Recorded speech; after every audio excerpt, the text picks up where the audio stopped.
खाना बनाने के बाद रसोई साफ भी करना होता है। ना तो तुमने रसोई साफ की और ना ही बर्तन धोए। शहर के एक बड़े से घर में कांता नाम की औरत रहती थी, जिसकी 2 बहुएं थीं।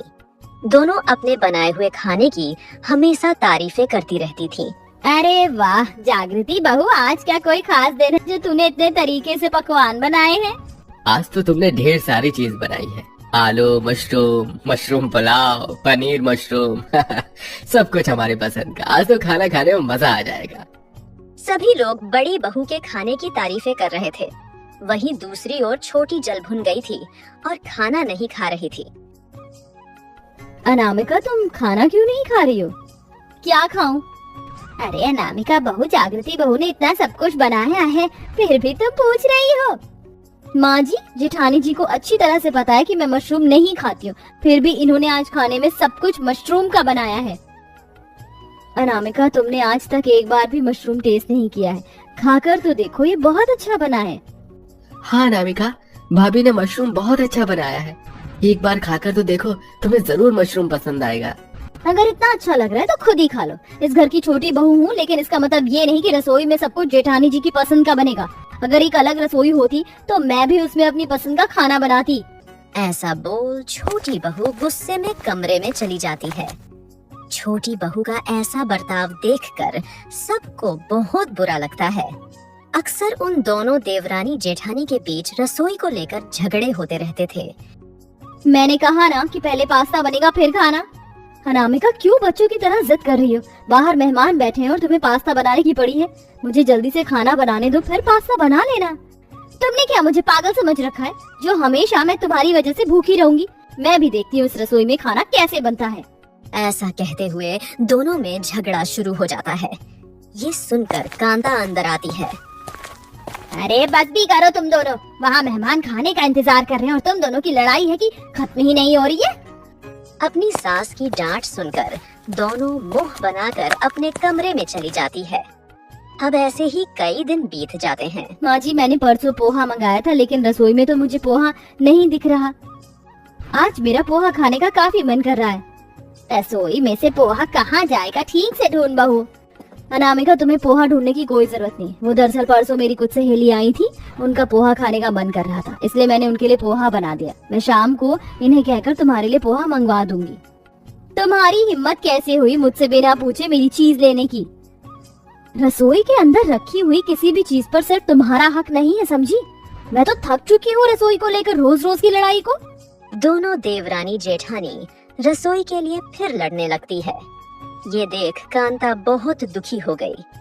अब ऐसे कुछ दिन बाद, ये रसोई तुम अपने साथ दहेज में लेकर नहीं आई हो, जिसे जैसा रखना चाहोगी वैसा रखोगी। खाना बनाने के बाद रसोई साफ भी करना होता है। ना तो तुमने रसोई साफ की और ना ही बर्तन धोए। तो ये रसोई अकेले मेरी नहीं है, तुम्हारी भी है जेठानी जी, समझी? अगर तुम रसोई साफ कर दोगी तो क्या कोई पहाड़ टूट जाएगा तुम पर? रोज तो मैं ही साफ करती हूँ। जब से इस घर में बहू बनकर आई हो तब से किसी भी दिन रसोई को साफ किया है तुमने आज तक? बस अब बहुत हुआ।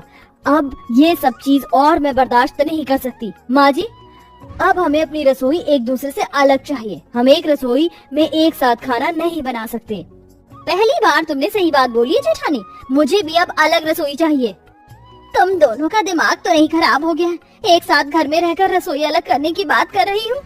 दोनों देवरानी जेठानी अपनी सास की एक बात नहीं सुनती और अपनी अपनी अलग अलग रसोई कर लेती है, जहाँ बड़ी बहू अपना अलग खाना पकाती है और छोटी बहू अलग, और दोनों बिना झगड़े के खुश रहती है। पर क्या ये खुशी ज्यादा देर रह पाएगी? अरे बहुओं, आज खाना मिलेगा या नहीं मिलेगा? मिलेगा ना माँ जी, ये लीजिए गरम गरम रोटियाँ। जागृति, हम क्या तुम्हें चारा खाने वाली गाय दिखाई देते हैं जो तुमने सिर्फ ये रोटियां लाकर रखती? सब्जी कहाँ है? ये लीजिए माँ जी सब्जी। ये क्या, तुम दोनों अलग अलग खाना क्यों लेकर आई हो? एक रोटी लाई है तो एक सब्जी। माँ जी, क्या आपको याद नहीं है कि हमने रसोई अलग कर ली है? अरे रसोई अलग कर ली, इसका मतलब ये तो नहीं कि रोटी 8 बजे आ रही और सब्जी 9 बजे। ऐसे तो हमारी भूख ही मर जाएगी। लेकिन तुम दोनों को समझाने का कोई फायदा नहीं है।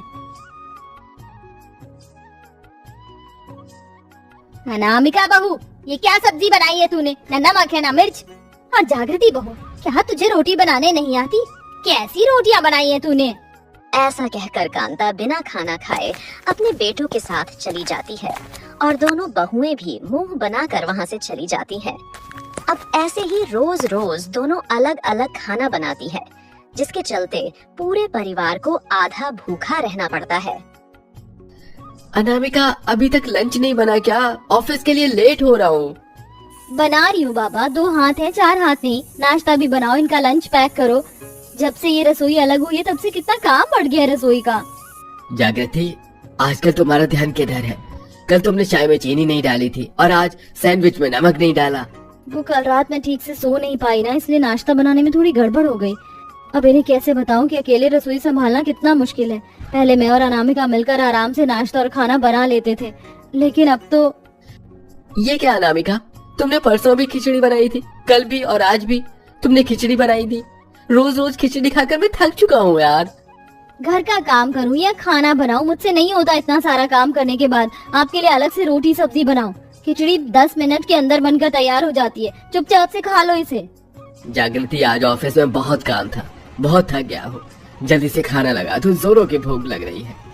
क्या खाना? लेकिन मैंने तो आज खाना बनाया ही नहीं। क्यों? आप तो जानते हैं कि घर में इतना सारा काम होता है। आज आप बाहर से खाना मंगवा लीजिए। इस हफ्ते में चौथी बार बाहर से खाना मंगवा कर खा रहा हूँ। और करो रसोई अलग। तुम दोनों देवरानी जेठानी की रसोई अलग करने के चक्कर में हम दोनों भाई रोज भूखे मर रहे हैं।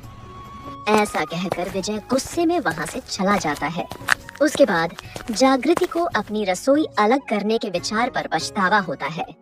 ऐसे ही एक कांता अपने घर पर एक साधु को खाने के लिए बुलाती है।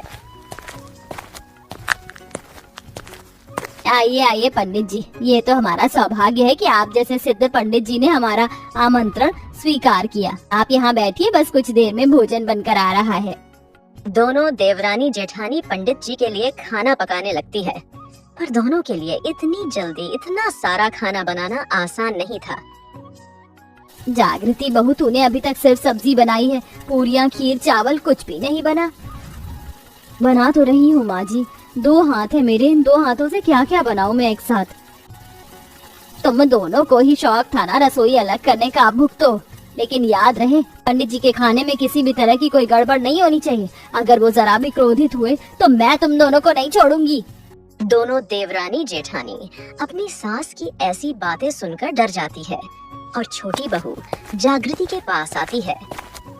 जेठानी जी, अगर हम दोनों साथ मिलकर खाना नहीं बनाएंगे तो रात तक भी हमारा ये सारा खाना नहीं बनेगा। तुम सही कह रही हो देवरानी जी, अब हमें इस अलग रसोई की लड़ाई को छोड़ एक साथ खाना बनाना होगा। दोनों देवरानी जेठानी अपनी रसोई एक कर लेती है और खाना बनाकर परोसती हैं। बेटा, तुम दोनों ने तो बहुत अच्छे पकवान बनाए हैं। तुम्हारे हाथों में माँ अन्नपूर्णा का वास है। भगवान करे तुम दोनों सदा खुश रहो। दोनों देवरानी जेठानी पंडित जी का आशीर्वाद लेकर बहुत खुश होती है और अपनी गलती का एहसास होता है।